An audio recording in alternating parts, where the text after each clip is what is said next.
Welcome back to Red Recapped. Today I'm going to describe an action thriller movie called Cold Pursuit, released in 2019. Spoilers ahead. Watch out and take care. The movie opens with Nels Coxman, who works as a snowplow driver in Kyo Town. Nels and his wife Grace lead a quiet life. Their son, Carl Coxman, who works at the Kyo airport, often visits them. Coxman is honored with the Citizen of the Year award, but the night takes a tragic turn when Carl, along with his friend Dante, get kidnapped from the airport. The kidnappers inject Carl with a lethal dose of a dangerous narcotic, resulting in his death, while Dante manages to escape.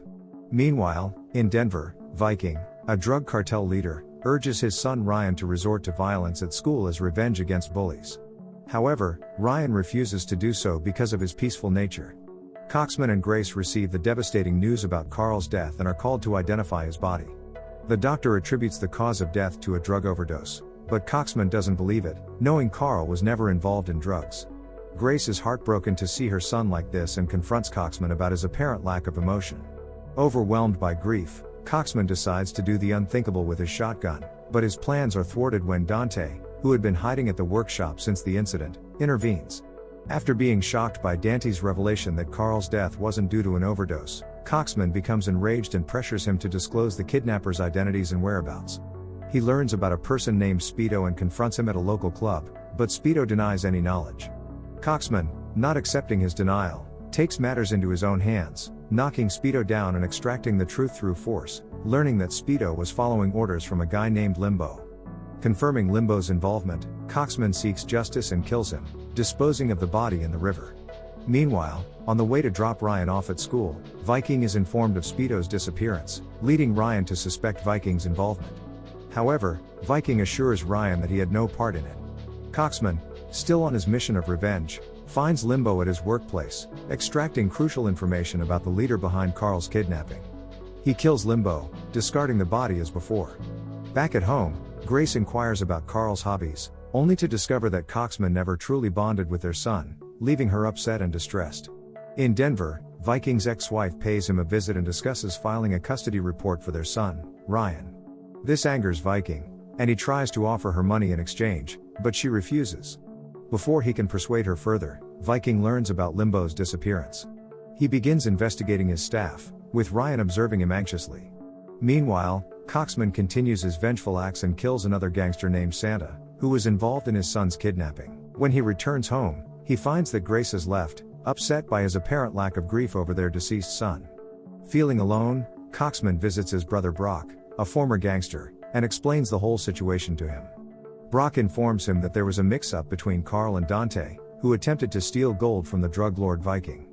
Brock, having worked with Viking, reveals that it's impossible to reach him. Coxman expresses his desire for revenge, but Brock doubts he can kill anyone, as he was never involved in such activities. As they discuss the situation, Viking is informed about Santa's disappearance.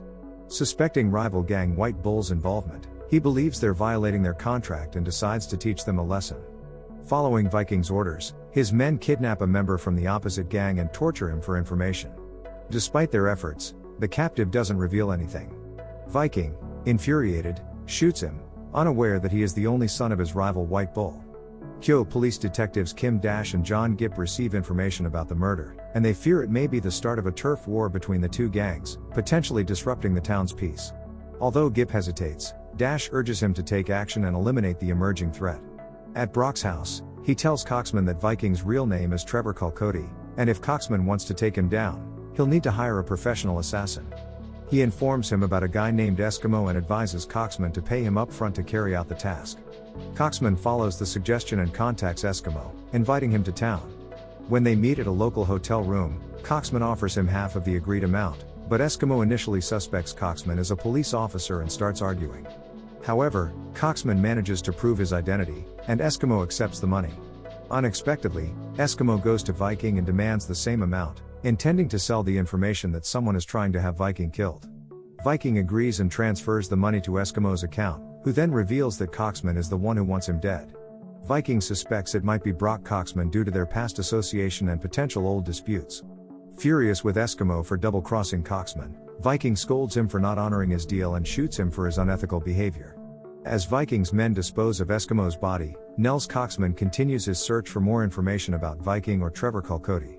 Viking visits Brock's house and offers him a ride, during which he questions Brock about the reason behind killing his men and issues threats of violence. Brock, who is already dying of rectal cancer, decides to protect his brother Nels Coxman and takes the blame for the murders, claiming that he wanted revenge because their father stole his woman. Viking, seeing Brock as a threat, murders him as well. Meanwhile, the rival gang leader, White Bull, mourns the death of his son. He reveals to his gang that the old deal with Viking's father is over, as it has been repaid with his son's murder. White Bull plans to take revenge on Viking and declares that he will take a son for a son. Discovering that Eskimo didn't kill him, Coxman begins spying on Viking's house and learns about his son's prep school. After killing Brock and realizing that White Bull had no involvement in the murders of his gang members, Viking decides to reinforce his contract with them. He does so by shooting his own man, Dexter, and instructs his team to send Dexter's head as a gift for White Bull.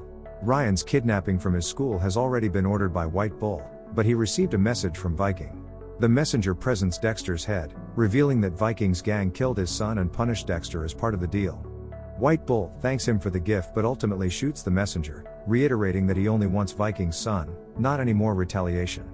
Meanwhile, Kim receives information about Carl's death, supposedly due to an overdose, and his previous connection with Dante at the Kyo airport. She visits Coxman and expresses her doubts, suspecting that Carl's death wasn't caused by an overdose. Kim asks for his help to uncover the truth, but Coxman, still grieving, refuses, believing that nothing can change the fact that his son is gone. Later, Coxman goes to Ryan's school and claims he was sent by Ryan's father to pick him up. Ryan, who has never met Coxman before, hesitates but eventually agrees to go with him. White Bull's men spot Coxman outside the school and give chase, but Coxman manages to safely bring Ryan home.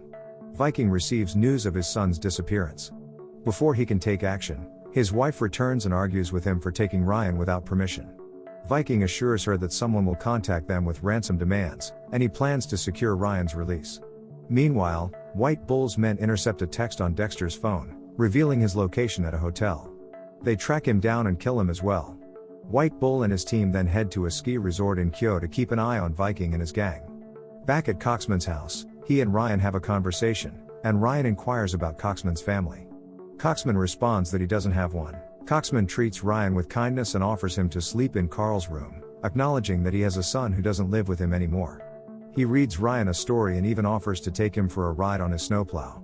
Meanwhile, at the ski resort, White Bull's gang members enjoy their time, but White Bull himself misses his son and remains determined to seek revenge. In Denver, Viking's men bring in a school janitor who reveals that Coxman took Ryan. Viking realizes he misunderstood the names, and it wasn't Brock but someone else who is messing with him. Coxman calls Viking and asks him to come alone to get his son back. Viking agrees but secretly orders his team to head to Kyo. They reach Coxman's house and conduct a raid but find no one there, as Coxman had taken Ryan out for a ride on his snowplow. They come across a police car, and Coxman introduces Ryan as his nephew to avoid suspicion. While talking to Gip, Coxman becomes aware that Viking has arrived at his house. As they search for clues, they find a company name in one of the pictures and decide to go there in search of Ryan. One of Viking's men leaks the information to White Bull, informing him about their plans. As Coxman aims to shoot Viking's cars, Ryan interrupts him. Coxman quickly takes Ryan back inside the house and asks him to stay there until he returns to pick him up. He attempts to shoot Viking again but is unable to do so and is captured by Viking's men, who take him to Viking for questioning. However, before Coxman can reveal any information, White Bull and his gang arrive, and a fierce shootout erupts between the rival groups, resulting in casualties on both sides. Coxman manages to trap Viking in his car, while White Bull shoots him.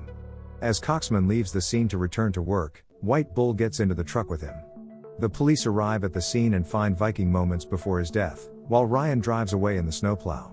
White Bull becomes convinced that Coxman is not a criminal and puts his gun down. They both drive away, and a remaining gang member accidentally comes in front of them and gets killed by the snowplow. The movie concludes with the end of the violent confrontation. Thank you for watching. If you enjoyed the video, consider subscribing for more content like this. Don't forget to turn on notifications and leave a like to support the channel.